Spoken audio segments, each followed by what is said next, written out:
Il y a longtemps, les royaumes étaient gouvernés par les rois. Tous savaient qu'un jour leur règne finirait. Seul un roi grec vénérant Athéna, la déesse de la guerre, de la sagesse et de la ruse, vécut plus longtemps que les autres par le biais d'un cadeau d'une grande valeur, une pomme couleur de l'or.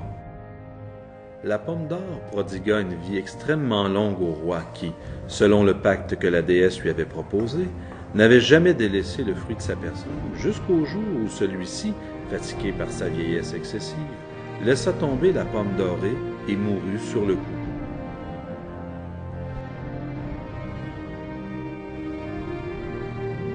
La pomme tomba dans les mains de plusieurs marchands d'objets rares qui se retrouvèrent tous au même endroit, les Enfers, pour être jugés par Hadès et envoyés aux Champs-Élysées ou au Tartare.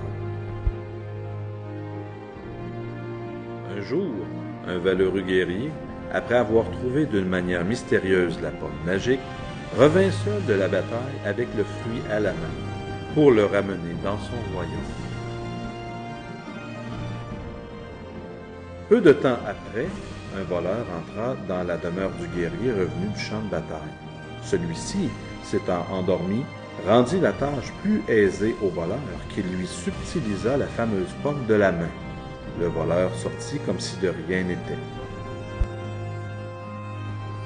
Le malfaiteur s'arrêta dans un grand verger. Ce dernier ôta son capuchon et l'on découvrit le visage d'une vieille dame. Celle-ci se pencha et déposa la pomme sur le sol. Le fruit entra aussitôt dans la terre. Sa mission accomplie, la dame partit, l'âme en paix. De cette pomme, un arbre à la rigidité de fer poussa sa cime jusqu'à une hauteur vertigineuse, cime qui disparut dans les cieux. Le pommier céleste fleurit, et 3 nouvelles pommes dorées s'ensuivirent.